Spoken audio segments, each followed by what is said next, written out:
उत्तर प्रदेश में किसी भी सरकारी विभाग में सरकारी नौकरी पाना अब आसान नहीं रह गया है। अपर मुख्य सचिव कार्मिक की अध्यक्षता में हुई है यह बैठक, वहां पर फैसला लिया गया है। अगर आप सरकारी नौकरी पाना चाहते हैं उत्तर प्रदेश में तो समूह ग की जो प्रारंभिक भर्ती परीक्षा में नेगेटिव मार्किंग, यानी कि आपने सुना होगा कि समूह ग की प्रारंभिक परीक्षा होने जा रही है, तो इसी प्रारंभिक परीक्षा के आधार पर सिलेक्शन होगा। जिस भी विभाग में समूह ग की अब भर्तियां आएंगी, मैंने आपको पहले ही बताया था कि अब वो परीक्षा के आधार पर होंगी और आयोग इनकी परीक्षाएं कराएगा।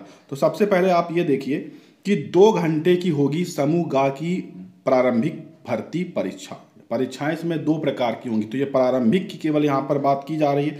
आप यहाँ पर देखें, कहा गया है कि केवल प्रारंभिक भर्ती परीक्षा जो है वो 2 घंटे की होगी।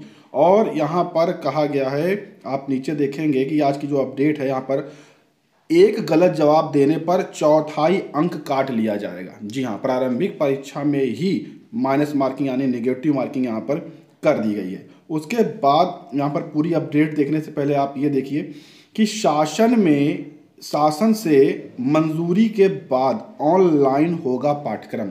अभी शासन से मंजूरी पाठ्यक्रम के लिए नहीं मिली हुई है। जैसे ही इसका जो सिलेबस है, मैंने पहले भी बताया था, सिलेबस की मंजूरी के लिए वहां पर प्रस्ताव भेज दिया गया है। जैसे ही प्रस्ताव मंजूर होगा तुरंत सिलेबस जारी हो जाएगा। उसके तुरंत बाद सभी समूह ग की भर्तियां, वो सभी के ऑनलाइन आवेदन शुरू हो जाएंगे जो काफ़ी लंबे समय से फंसी उसमें, चाहे वो लेखपाल की हों या अन्य भर्तियां हों।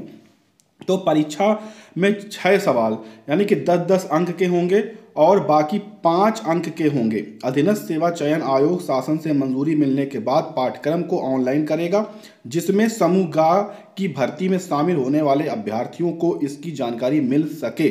प्रारंभिक अर्हता परीक्षा परिणाम परसेंटाइल के आधार पर जारी किया जाएगा। ठीक है, यानी कि जो प्रतिशत होंगे आपके, उन्हीं प्रतिशत के आधार पर जो हाई प्रतिशत के अभ्यर्थी होंगे सीट के अनुसार उनका परिणाम घोषित किया जाएगा और इसी के आधार पर जो भर्ती परीक्षा में अभ्यर्थियों को शामिल होने का मौका मिलेगा। फिर उसमें एक गुणांक तय किया जाएगा, उसी गुणांक के आधार पर जो अगली परीक्षा होगी विभाग की उसमें वो अभ्यर्थी शामिल हो सकेंगे। इस तरह के ये नियम बनाए जा रहे हैं, मतलब बहुत ही ज़्यादा कठिनाई पूर्वक रहने वाले हैं अभ्यर्थियों के लिए। उत्तर प्रदेश अधीनस्थ सेवा चयन आयोग द्वारा आयोजित की जाने वाली प्रारंभिक अर्हता परीक्षा का पाठ्यक्रम तय हो गया है। पाठ्यक्रम पूरी तरह से लगभग तय है। अपर मुख्य सचिव नियुक्ति एवं कार्मिक मुकुल सिंघल की अध्यक्षता में गुरुवार को हुई बैठक में सहमति भी बन गई है।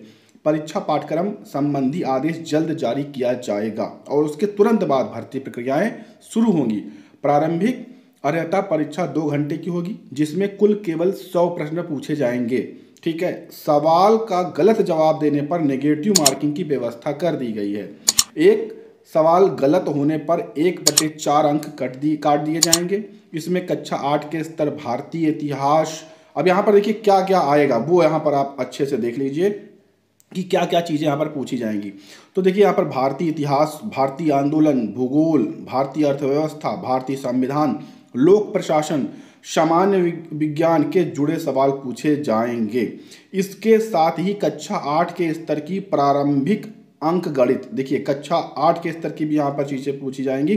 प्रारंभिक अंक गणित, तर्क एवं तर्क शक्ति, सामान्य हिंदी, सामायिक सामान्य जागरूकता, गद्य विश्लेषण एवं विवेचन, ग्राफ का विवेचन एवं विश्लेषण संबंधी सवाल पूछे जाएंगे। तो ये सभी के लिए होंगे। आपने किस पद के लिए फॉर्म भरा है उससे यहाँ पर कोई भी मतलब नहीं होगा, ये सभी के यहाँ पर संबंधित होने वाला है। ठीक है, उसके बाद यहाँ पर आप देखेंगे कि कृषि सेवा के जो पद हैं उसमें 25% अधिक अभ्यर्थी बुलाए जाएंगे। मतलब जितने भी पद होंगे सभी के लिए लगभग रहेगा, उससे 25, किसी में 30, किसी में 40% अधिक अभ्यर्थी बुलाए जाएंगे अगली परीक्षा के लिए। ठीक है, तो फिर यहाँ पर आपको अब केवल इंतजार करना है इसके सिलेबस की, और जो भी खाली पद हैं वो उसके बाद सभी चीज़ें यहाँ पर कंप्लीट हैं, केवल सिलेबस आने का इंतजार है।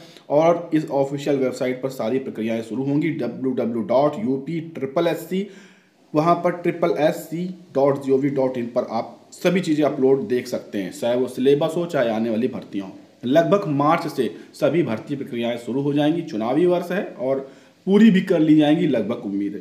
तो ये कुछ अपडेट थी। ऐसी अपडेट अगर आप जानना चाहते हैं समय समय पर तो इस चैनल को सब्सक्राइब कर लीजिएगा।